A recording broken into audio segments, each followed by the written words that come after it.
자, 이번 시간에는 가족 치료에 대해서 살펴보겠습니다. 가족 치료도 역시 세 문제 정도가 출제되는 영역입니다. 그래서 가족 치료 보면은 특히 뭐 민우친의 구조적 가족 치료라든지 또는 보현의 다세대 체계적 가족 치료, 또 그런가 하면은 사티어 또는 뭐 사티어를 중심으로 하는 경험적 가족 치료나 의사소통 가족 치료, 또 그다음 최근에 강조되고 있는 해결 중심 단기 가족 치료, 그 외에 뭐 전략적 가족 치료, 또 이야기제 치료도 이렇게 언급되고 있습니다만, 어쨌든 가족 치료에서는 우리가 사회복지 실천 기술로는 영역을 통해서 세 문제는 굉장히 많이 나오지 않습니까? 그래서 한 통으로 묶어서 진행을 하도록 하겠습니다. 뭐 깊이 들어가는 문제는 더 하더라도, 자, 먼저 우리가 정신분석적 가족 치료.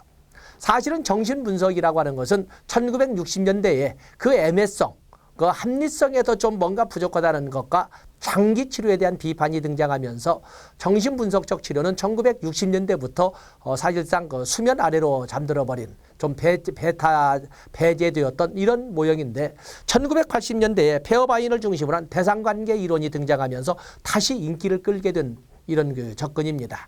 대상관계 이론은 이미 우리가 일반적으로 옛날부터 있었던 것처럼 설명하지만, 과거의 어떤 대상에 대해서 가지고 있던 감정을 현재 눈앞에 있는 어느 대상에게 대신 풀이하거나 아니면 현재에 있어서 인간관계를 이끌어갈 때 그 경험을 반영한다거나 이렇게 바라보는 것이 바로 대상관계 이론이거든요. 그래서 보통 과거 어떤 대상에 가지고 있었던 감정을 눈앞에 사회복지사에게 풀어내는 것은 전이라고 이렇게 풀어서 정리를 하는 것이고, 그에 비해서 과거에 어떤 대상과 있었던 이런 관계망을 통해서, 관계망이나 그런 경험을 통해서 현재의 인간관계를 조성해 가는 것은 대상관계 이론이라고 하는 것입니다. 그래서 거기 60년대에 다소 소원했던 이런 그 접근이 1980년대에 다시, 거기 보면 1번에 2번, 1980년대에 들어서면서 정신분석적 분야에서 대상관계 이론이 관심이 높아졌으며 정신분석적 가족치료가 관심을 끌게 되었다 해서 1980년대 이후에 다시 확대된 이론이 됩니다. 거기 보면은 정신분석적 가족치료는 결국에 목표를 어디다 주냐면 개인을 가족에서 해방시키는 것이라고 봅니다.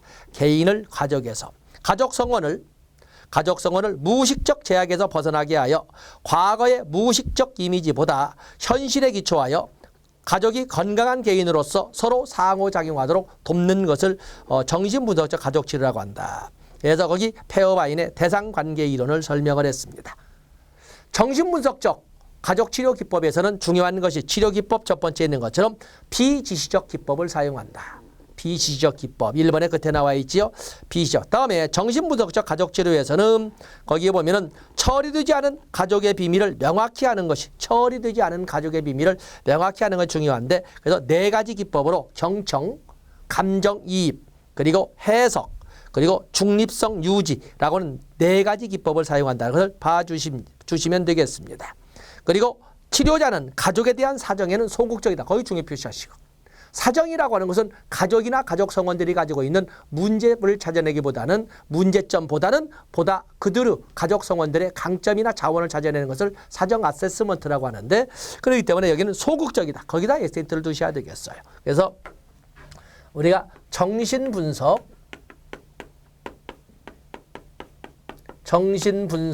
가족치료, 지금 제가 굳이 정신분석적 가족치료를 이렇게 판사하는 것은 출제가 되지 않아서 기대를 하고 있기 때문에 그렇습니다. 정신분석적 가족치료는 1980년대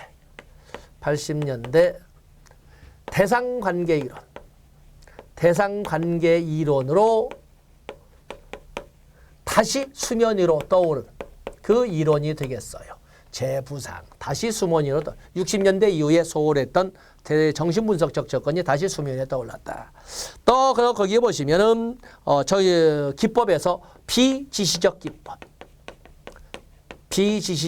기법을 강조한다. 그리고 4대 기법으로 제시하는 거 보면은 거기 보면 경청,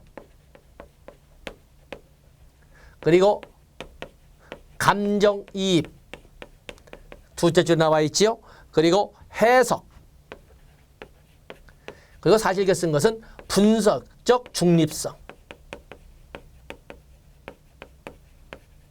바로 이것을 정신분석적 가족치료의 4대 기법이라고 이렇게 표현하는데 사실은 경청이나 감정이입이나 해석은 누가 말을 하지 않아도 틀리지 않습니다. 꿈의 분석, 전이의 분석 이런 것이기 때문에 다 좋은데 문제는 분석적 중립성이죠. 분석적 중립성. 이것 때문에 우리가 쓸 수 있습니다. 그래서 정신분석적 가족치료의 4대 기법으로서는 경청, 감정이입, 해석 거기까지 좋은데 분석적 중립성을 봐주시면 되겠고 그리고 중요한 것이 사정, 아세스먼트에는 가족 사정에는 그냥 소극적 사정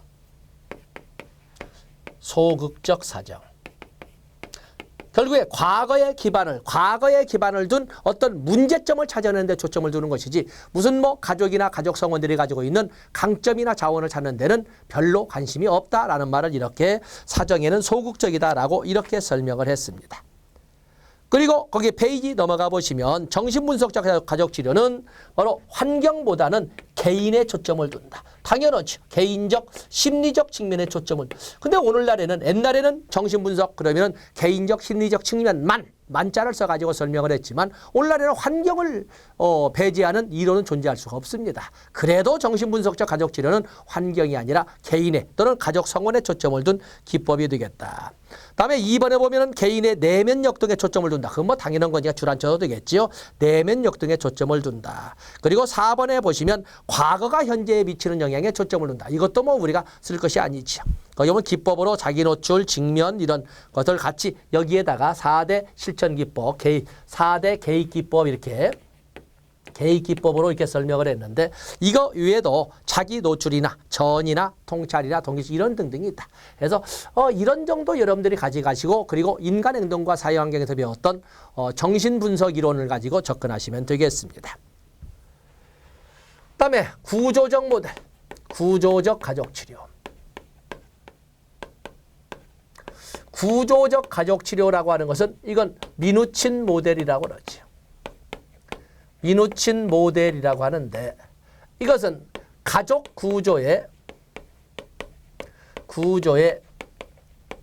재구조화를 강조합니다. 가족 구조를 재구조할 수만 있다면 가족 문제는 해결될 수 있다 이 말이거든요. 그러면 가족 구조 재구조화를 뭐라고 표현한다? 경계선의 명확화. 경계선의 명확화. 가족 구성원들 간의 경계선을 명확히 할 수만 있다면 문제점이 해결될 수 있다. 가족 구성원들 간에는 분리된 경계선도 있고 아주 밀착된 경계선도 있지만 가장 바람직한 것은 바로 명확한 분리 경계선이라고 하는데 바로 경계선에 가족 구성원들 간의 경계선의 명확화를 이끌어갈 수 있다면 가족 문제는 해결될 수 있다라고 하는 것이 미누친 모델이라고 할 수가 있겠습니다. 자, 여기를 이 세 가지를 기본으로 해서 우리가 보면서 더 살을 찌우도록 하겠습니다. 구조적 가족 치료는 미누신에 의해서 또는 미누친에 의해서 나온 걸로서 가족 구조의 중요성을 강조한다. 자, 2번에 보면은 거기 2번에 두째 줄 끝에 보면은 치료의 목적을 역기능적 가족 구조를 재구조하는 것으로 가족 문제 해결을 구조 변화의 부산물로 해석한다. 그래서 가족 문제 해결을 이렇게 가족 구조를 재구조함으로써 기능적으로 온데 재구조하겠습니까? 역기능적으로 작용하는 가족 구조를 재구조함으로써 가족 문제는 해결될 수 있다라고 보고 있습니다. 3번 같이 살 지어보시고 그렇기 때문에 4번에 구조적 가족치료는 상당히 역동적이며 짧은 면접 과정 속에서 가족 문제나 가족 구조를 변화시키려고 노력한다. 이 가족 구조의 재구조와 또는 가족 구조를 변화시키려고 노력하는 그 결과는 5번에 있는 것처럼 명확한 경계를 확립하기 위한 활동에 관여한다. 6번도 똑같은 말하고 있죠. 결국의 핵심은 가족 구조의 재구조화를 통해서 뭘 한다? 바로 경계선의 명확화를 도모한다라고 이렇게 설명하고 있는 거예요. 그건 구조적 가족 치료니까. 미누친 모델의 구조적 가족 치료니까. 그래서 거기 보시면 치료 목표에도 똑같은 말 나와 있습니다. 가족 문제는 왜 발생했다? 가족 구조의 역기능이 발생했기 때문에 발생했다고 본다 해서 쭉 나와 있습니다. 거기 치료 기법이 나와 있군요. 치료 기법. 구조적 가족 치료에서는 치료 기법. 기법으로서는 한마디로 말해서 뭐 하기. 어제는 우리가 여러분에게 암기를 다 하라고 또 저도 임상을 하지 않았기 때문에 이걸 가지고 모두 설명하기는 그렇습니다만은 교류하기. 합류하기, 적응하기, 개입하기, 진단하기, 균형 깨트리기, 뭐하기란 단어가 먼저 느낌으로 쫙 오면은 그건 구조적 가족 치료의 모형이다. 또는 개입 기법이다. 이렇게 보시면 되겠어요. 그래서 해설까지 보지 않습니다. 거기에 보시면 치료 기법의 1번만 가지고 합류하기와 적응하기. 물론 차례대로 암기하면 더 좋겠지만 그러면 여러분에게 뭐 수석을 내가 요구하는 것이 되기 때문에 그냥 뭐하기, 합류하기, 적응하기, 개입하기, 진단하기, 상호작용 강조하기, 수정하기, 경계 만들기, 균형 깨트리기, 가족문제 도전하기, 뭐하기란 단어가 나오면 구조적 가족치료의 개입기법이라고 보고 넘어가시면 됩니다. 거기 보시면 그 외에도 뭐 적응하기, 추적하기, 흉내하기, 뭐하기 이런 뭐하기가 나오면 구조적 가족치료의 개입기법이다라고 보고 문제를 풀어가시면 됩니다. 다음에 보엘의 다세대 가족치료 모형. 다세대 가족치료 모형. 보엘의 다세대 가족치료 모형은 이건 체계적 모형이라고 하죠. 체계적. 보엘의 이거 녹색을 자꾸 쓰고 있군요. 보엘의 체계적 가족치료라고 합니다. 원래는 보엔도 정신분석적 접근으로 해서 가족치료에 도전을 했는데 그에 대한 답이 나오지 않으니까 말하자면 연구의 방향을 바꾼 거거든요. 그래서 다세대를 대상으로 하는 체계라고 하는 것은 체계, 다 여러 세대에 걸쳐서 일정한 패턴을 가지고 보여주는 것을 찾아냄으로써 가족치료에 도전해보자 하는 것이 다세대 가족치료 모형이 되겠어요. 자, 여기에서는 특히 가장 핵심이 자아의 분화입니다. 자아의 분화. 가족 문제를 해결하기 위해서는 미누친 모델에서는 경계선의 변화를 강조했지만 여기 보엔 모형, 다세대 가족치료 모형, 체계적 모형에서는 자아의 분화, 혼합된 가족 자아에서 가족 구성원 한 사람 한 사람의 자아를 분화시키게 되면 가족 문제는 해결될 수 있다라고 하는 것이 바로 이 다세대 가족 치료 모형이 되겠어요. 자, 이 두 개 보고 거기다 기법 볼 겁니다. 자, 보엔의 다세대 가족 치료 모형, 보엔의 체계적 가족 치료 모형이 되어 있습니다. 1번은 배경 지식으로 보시되 3번 보엔은 가족은 하나의 체계로서 체계 내 한 부분의 변화는 다른 부분에 있어서 보상적 변화를 일으킨다. 따라서 가족 성원이나 환자의 증상을 이해하기 위해서는 전체 가족의 정서적 체계를 파악할 필요가 있다라고 해서 2번 가족을 뭘로 본다? 정서적 관계 체계로 본다. 가족을 체계로 보되 하나의 체계로 보되 어떤 체계? 정서적 관계. 정서적 관계로 맺어진 정서적 관계 체계로 본다. 라는 특징. 그래서 3번을 먼저 설명을 하고 2번에 가족을 둘째 줄 정서적 관계체계라고 본다. 이렇게 해서 문장을 갖다기 축약을 했습니다.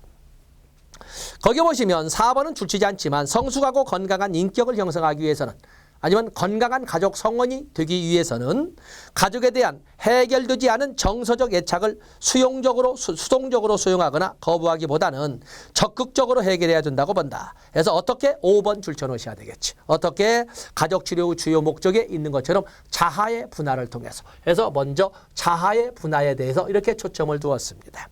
자아의 분화. 그래서 가족치료 주요 목적을 자아의 분화를 이루도록 돕는 데 있다. 미분화된 가족자 혼합체로부터 가족성은 한 사람 한 사람의 자아가 분화되도록만 할 수 있다면 가족 문제는 해결된다라고 설명을 했습니다. 거기 보면 7번에 기법을 그냥 뒤에도 쭉 있습니다만 기법을 같이 이렇게 적었습니다. 기법. 거기 보면 기법으로 여러 가지가 있지만 결국에 이 보현의 혼합된 해서 탈삼각화. 삼각관계에서 탈피. 삼각관계에서 감각관계를 탈피하는. 남편에 대한 미움을 아들에 대한 하소연이나 아들에 대한 집착을 통해서 한다든지 아니면 남편에 대한 미움을 아동학대를 통해서 풀이한다든지 이런 것들이 모두 삼각관계거든요. 당사자에 대한 문제를 당사자끼리 풀어야 되는데 그것을 다른 방향을 선호해서 하다 보니까 이렇게 삼각관계가 이루어지는데 삼각관계를 벗어나도록 하는 그렇게 해서 혼합된 미분화된 가족 분화 상태에서 한 사람 한 사람의 분화를 독립시킬 수만 있다면 가족 문제는 풀어진다. 그것을 탈삼각화라고 하는 거예요. 가장 대표 어떤 탈삼각, 삼각이란 단어가 탈삼각화, 탐각이란 단어가 나오면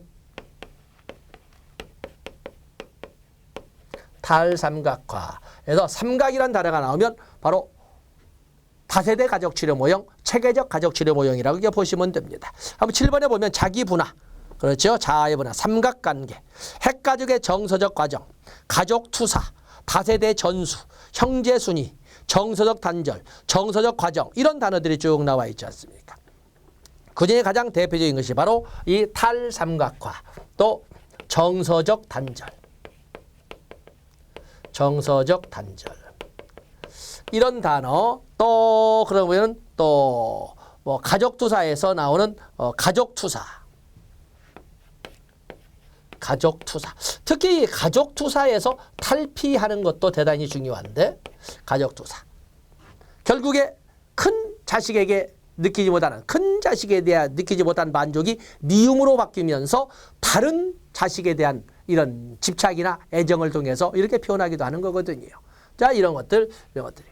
그래서 뭐 이런 등 거기 단어 나오는 특히 탈삼각이란 단어, 삼각이란 단어가 나오면 다세대 가족 치료. 그래서 거기 보면은 자기 분화, 삼각관계, 정서적 과정, 가족 투사, 다세대 전수, 정서적 단절 이런 단어들에서 숙지해놨다가 다세대 가족 치료 보시되 오른쪽 3번에 5번을 보시면 오른쪽 3번에 5번을 보시면 거기에 가계도나 치료적 삼각관계, 치료적 삼각관계를 탈삼각화라고 이렇게 쓰기도 합니다. 그 외에도 뭐 코치하기, 자기 입장 피력하기, 자기 입장 피력하기 이런 단어들을 같이 자기 입장 피력하기.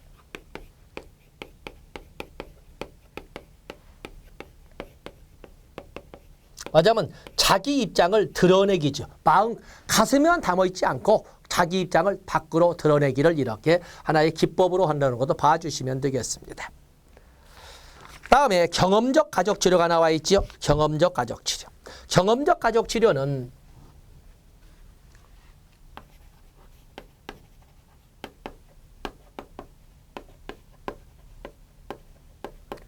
경험적 가족치료가 나와 있는데 이것은 뭐 사티어와 슈테커, 사티어와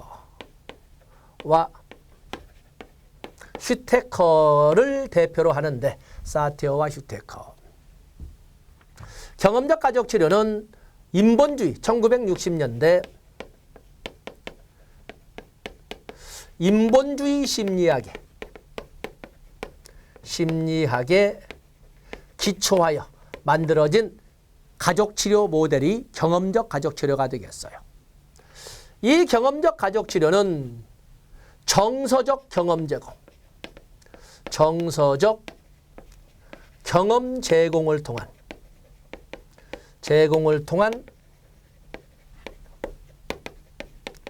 문제 해결을 강조합니다. 정서적. 그리고 인본주의의 기본 자체가 현재지요. 그 때문에 지금 여기를 강조하되 지금 여기에서의 참된 나의 규명을 강조하는 것이 규명에 초점을 두는 것이 과거를 따지거나 그러지 않아요. 지금 여기. 그리고 의사소통, 성원들 간 결속과 가족 구성원 간의 결속과 그리고 바람직한 의사소통을 강조해요. 의사소통을 강조한다. 그래서 특히 사티어는 의사소통, 가족 구성원 간의 의사소통 유형을 공격형, 일반적으로 비난이나 해버리는 너는 왜 그래? 너는 맨날, 너는 안 돼! 이렇게 자꾸 비난하는 공격형 또는 비난형 의사소통이 있는가 하면은 또 아첨형, 동조형이죠. 무조건 다른 사람의 의견에 그래 라고 하는 소위 그 동조형, 아첨형 의사소통도 있고 철저하게 모든 것을 이성적으로 계산 속에 들어가는 초이성형 또는 계산형 의사소통도 있고 이 얘기 있다 저 얘기 있다는 소위 주의 산만형도 있고 그런가 하면 일치형. 그래서 특히 이 의사소통 하나 적어볼까요? 사티어의 의사소통. 나중에 이 사티어는 의사소통 모형도 만들어냅니다. 사티어의 역기능적 의사소통을 바로잡을 수만 있다면, 역기능적 의사소통을 바로잡을 수만 있다면 가족 문제는 해결될 수 있다는 것이 사티어가 만들어내는 의사소통 모형이거든요. 너든 사티어는 의사소통 모형으로 공격형, 비난형이죠. 공격형. 또 그런가 하면은 동조형 또는 아첨형. 무조건 예스맨이죠. 예스맨. 또 그런가 하면 초이성형. 또 주의 산만형. 또 그런가 하면 일치형. 이렇게 가족 성원들 간에 보여지는 의사소통 모형을 이렇게 나눈 거였어요.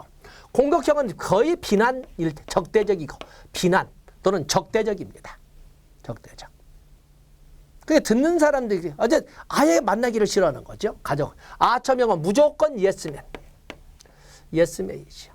초이성은 철저한 계산에 의해서 참 똑똑하기는 하고 야무지긴 한데 정은 안 들어요. 이런 가족 구성원도 있지요. 또 주의산만형. 여기는 아주 혼돈 상태를 야기하는. 자, 이런 것 등은 모두 역기능적 의사소통 아니겠습니까? 그에 비해서 여기는 송신자와 수신자, 말하는 사람과 듣는 사람의 수신하는 사람이 일치들, 일치형. 이게 바로 기능적 의사지. 이게 아주 기능적이죠. 기능적. 여기는 역기능적. 기능적 의사소통이라고 이렇게 하는데 바로 이 경험적 가족치료를 제시했던 사티어가 제시했던 가족 성원들 간의 의사소통 유형이라고 할 수가 있습니다. 자, 여기에다가 우리가 교재를 또 확인해 보겠습니다. 경험적 가족치료 보시면 경험적 가족치료는 가족에게 통찰이나 설명을 해주기보다는 어떤 문제를 이해하라고 한다든지 어떤 문제에 대해서 소위 설명을 해주려고 한다든지 이게 아니라 가족 특유의 갈등이나 행동 양식에 맞는 경험을 제공하려고 노력한다. 바로 이 경험, 특히 정서적 경험을 제공해서 가족 문제를 풀어가려고 노력한다는 것이 경험적 가족 치료가 되겠어요. 3번에 보시면 치료자는 어떤 경험을 제공하든지 과거보다는 현재에 초점을 둔다. 지금 여기에서의 매 순간 일어나는 상황을 중요시한다. 지금 여기란 말을 쓰고 매 순간의 상황을 강조한다고 그랬습니다. 페이지 넘어가 보시면 특히 슈테커는 만남을 강조했고 슈테커는 만남을 강조했다. 특히 우리가 인본주의 심리학과 같은 흐름을 가지고 있는 철학이 실존주의 철학인데 실존주의 철학의 현대적인 실존주의 철학에 인기가 있는 것이 마틴 부버를 중심으로 하는 만남의 철학입니다. 만남의 철학의 화두가 뭐예요? 지금, now, 여기, here, 그리고 너와 나의 관계를 강조하거든요. 때문에 지금 아무리 우리가 페르소나를 사용해서 가장하고 잘난 척하고 해도 그리고 나를 가장 적나라하게 드러난다고 해도 가장 진솔한 나에 가까운 것, 진솔한 너에 가까운 것은 바로 이 순간이라고 하는 거죠. 그래서 지금 여기 너와 나의 관계를 강조한 것이 실존주의 철학인데 바로 이 슈테커도 역시 만남을 강조하고 있어요. 다음에 사티어는 바로 치료를 성장 과정의 체험이라고 하면서 성장 모델을 제시했다고 합니다. 거기에서 성장 과정의 체험이라고 주장하면서 성장 모델을 강조했다. 자, 보시고. 또 그런가 하면 7번에 보면 경험, 만남, 직면, 성장, 지금, 여기 이런 단어들 보시고 2번에 보면 경험적 가족치료의 특징, 인본주의 심리학을 근간으로 등장했다. 둘째 줄 정서적 경험을 중시하였다. 또 성장, 개인 가족의 의사소통과 개인 가족의 성장을 치료 목표로 삼았다. 또 그런가 하면은 거기 3번에 보시면 문장이 길게 되어 있지만 셋째 줄에 참된 나를 규명할 수, 참된 개인이 되도록 가르칠 수 있다고 왔다. 참된 개인, 참된 나를 규명하는 데 초점을 두었다. 5번에 보면 가족 간 결속과 바람직한 의사소통을 강조했다. 그리고 기법이 출제가 잘 되지요. 거기 오면 기법. 여기 경험적 가족치료의 기법으로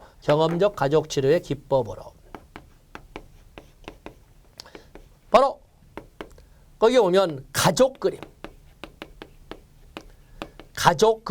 어떤 가족에 대해서 거기 보면 뭐라고 나왔습니까? 거기 보면 가족 그림 그리기 또는 가족 조각 또는 원가족과 가계도 뭐 이런 단어, 소위 가족 그림이나 특히 가족 조각이란 단어가 나오면 경험적 가족 치료라고 보시면 됩니다. 그래서 거기 교재를 보시면 가족 조각, 가족 그림, 원가족 가계도, 모의 가족 또는 빙산 탐색, 수레바퀴, 영향력의 수레바퀴 이런 단어들이 있는데 어떤 임상을 했기 때문에 단어로밖에 제시할 수 없습니다. 이렇게 해서 특히 가족 조각은 하나 가져가야 되겠죠. 가족 조각이나 가족 그림이나 뭐 재밌는 걸로서는 영향력의 수레바퀴 이런 단어들 있지 않습니까? 그래서 경험적 가족 치료라고 봐주시면 되겠습니다. 다음에 행동주의적 가족 치료는 행동주의 심리학에서 나오는 바로 행동주의는 뭐에 초점을 둔다? 밖으로 드러내 보이는 관찰 가능한 행동만을 가지고 접근한다라는 것이 아니겠습니까? 거기에 말을 좀 너무 현학적으로 적었는데 1번에 보시면 행동주의적 가족 치료는 성원들 간 보상 교환의 비율을 높이고 보상 교환의 비율을 높인다는 것은 인행사에서 배운 용어를 쓴다면 강화의 기율을 높이고 강화가 뭐예요? 바람직한 행동의 발생 빈도를 높이는 것을 강화라고 하지 않습니까? 그 강화의 비율을 높인다는 것을 모 출제위원이 이렇게 보상 교환의 비율을 높이고 이렇게 표현했거든요. 그래서 거기에다가 강화의 비율을 높이고 혐오 교환을 줄이며 그래서 바람직하지 않은 행동의 발생 빈도를 낮추는 것을 이걸 벌이라고 하는데 처벌은 가능한 한 줄이며 그래서 거기 보상 교환의 비율은 높이고 그래서 강화 비율은 높이고 혐오 교환은 줄이며 처벌의 기회는 줄이고 함으로써 문제를 해결하는 데 초점을 둔다. 이렇게 설명을 하고 있습니다. 그래서 여러분들이 모른다면 행동주의에 대한 소위 우리가 파블로프도 받고 스키너도 보지 않았습니까? 그 행동주의에서 배웠던 이론을 가지고 풀어가시면 됩니다. 다음에 여기 보시면 해결 중심 단기 가족 치료가 나와 있습니다. 해결 중심 단기 가족 치료 무조건 나온다고 봐야 되겠죠. 여기 뭐 구조적 다세대 가족 치료 모형 또 경험적 가족 치료 모형 또 그런가 하면 해결 중심 거기는 우리가 책에 다 있지만 그래도 한번 적어보셔야 돼요. 해결 중심 단기 가족 치료 모형. 자 이건 좀 색깔을 좀 바꿔보겠어요. 해결 중심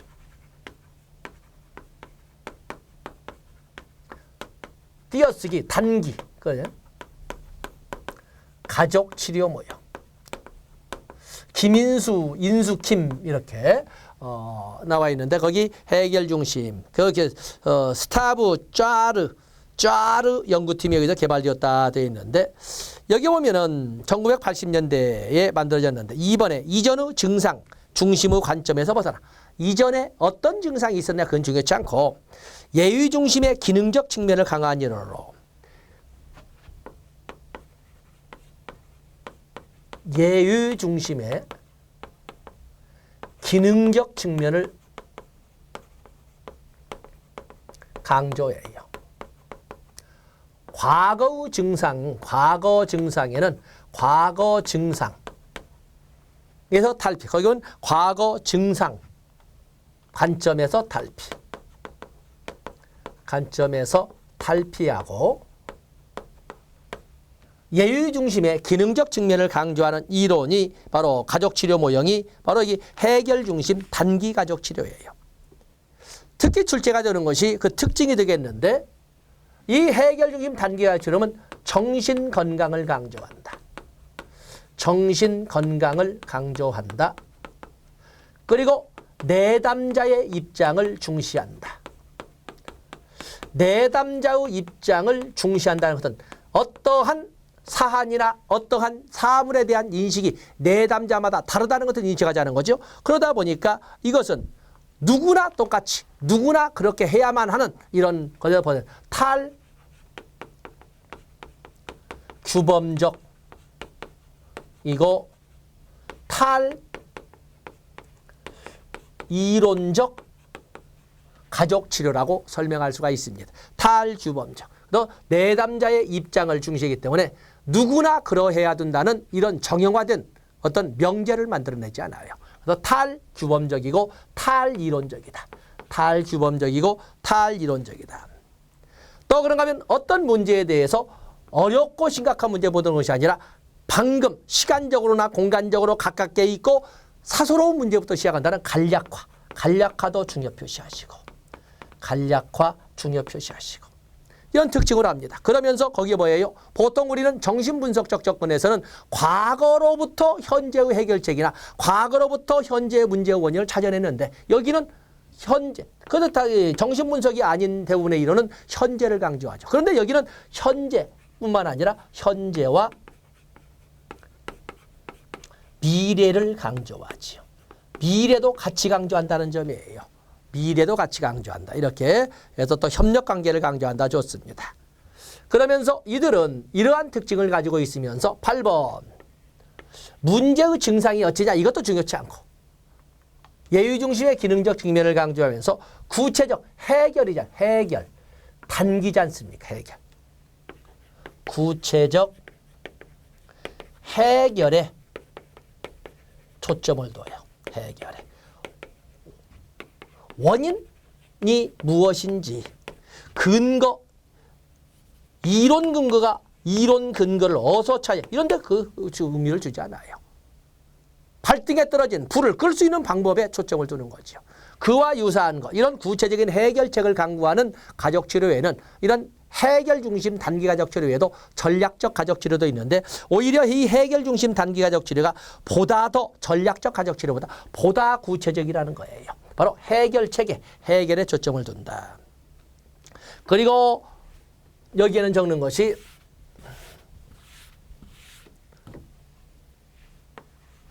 기법으로 질문 기법을 이용을 해요. 질문 기법으로. 만약에 문제가 나올 적에 2개 이상의 질문이 나오면 무조건 해결 중심 단기 가족 치료예요. 거기 보시면 변화, 면담 전, 변화에 대한 질문.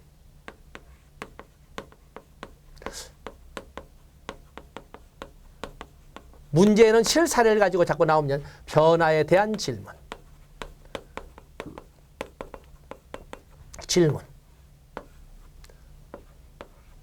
대처 질문.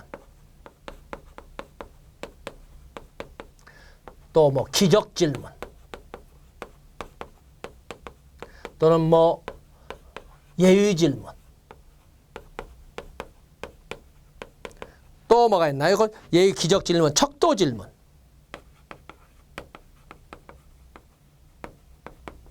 어떤 수치로 몇 번, 뭐 이런 수치로 척도 질문, 또 관계성 질문.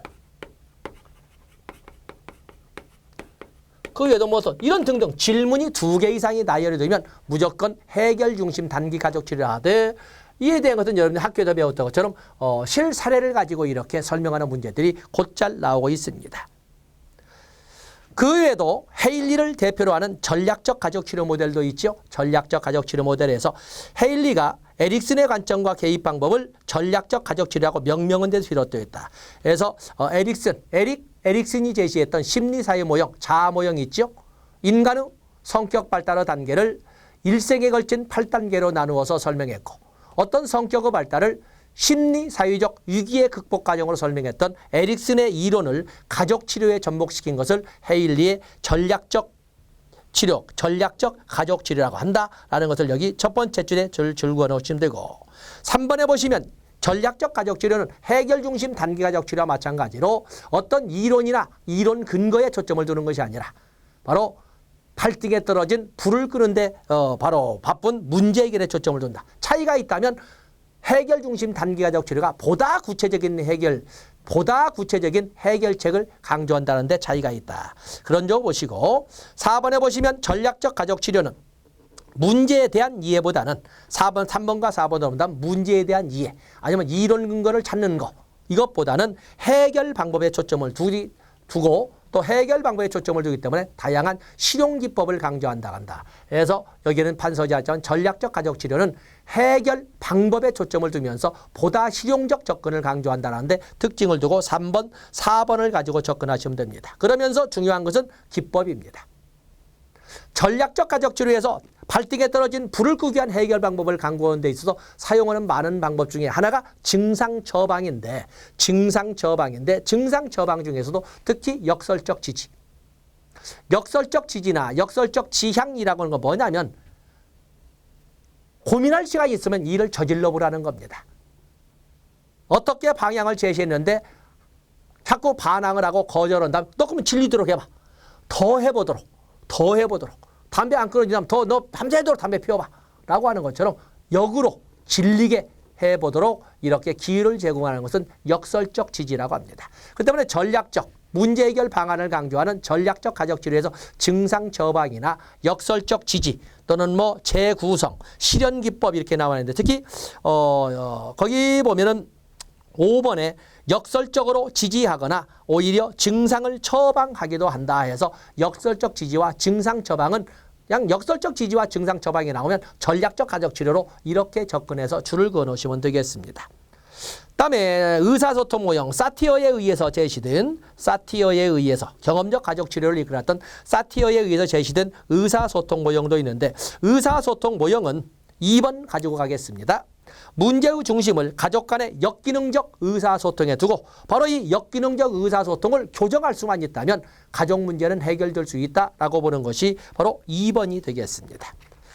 뭐 저희와 같은 경우에도 보면은 한참 사춘기 때 애들이 아주 격렬하게 이렇게 좀 문제를 많이 일으켰는데 그 당시에 있던 것이 사티어 본다면 비난형, 공격형 의사소통이었어요.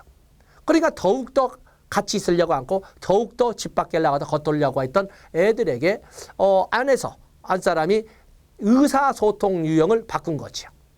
그래서 언제나 비난 일색으로 공격적인 비하시키는 이런 의사소통에서 자꾸 수용형으로 일치형보다는 처음에는 아첨형처럼 예스맨처럼 그 애들이 하는 용어를 발언을 받아들이면서 접근성을 높였던 거였어요. 결국에 어떻게 하자는 것은 아니겠지만 역기능성을 가지고 있는 의사소통을 바꿀 수만 있다면 가족 문제는 해결될 수 있다라고 하는 것이 바로 이 의사소통 가족치료 모형이 되겠어요. 그 정도 보시면서 페이지 넘어가 보시면 거기 기법에 역시 전략적 가족치료 모형에서 쓰는 것처럼 증상 처방도 있고 역설적 명령도 있고 대재명명화도 있고 어떤 아직까지는 그렇습니다만 이런 기법들을 같이 봐주시면 되고 그 외에도 이야기를 자꾸 해보도록 함으로써 그 클라이언트나 가지고 있는 아니면 그 가족이나 가족 성원이 가지고 있는 어떤 문제를 가시화시킬 수 있도록 하는 기법. 그래서 이야기를 통해서 너무 깊게 나왔지만 이야기를 통해서 그 어떤 문제를 찾아내고 문제 해결의 실마리를 찾아보자 하는 것은 이야기체 가족치료 모형이라고 합니다. 좀 더 뭐 자세히 들어가겠지만 이런 정도 가지고 우리는 약 3문제 정도를 예상해 볼 수 있는 가족치료 모형 또는 가족치료 이론을 마감진 걸로 하겠습니다. 다음 시간에는 이제는 3장으로 집단으로 넘어가도록 하겠습니다. 고맙습니다.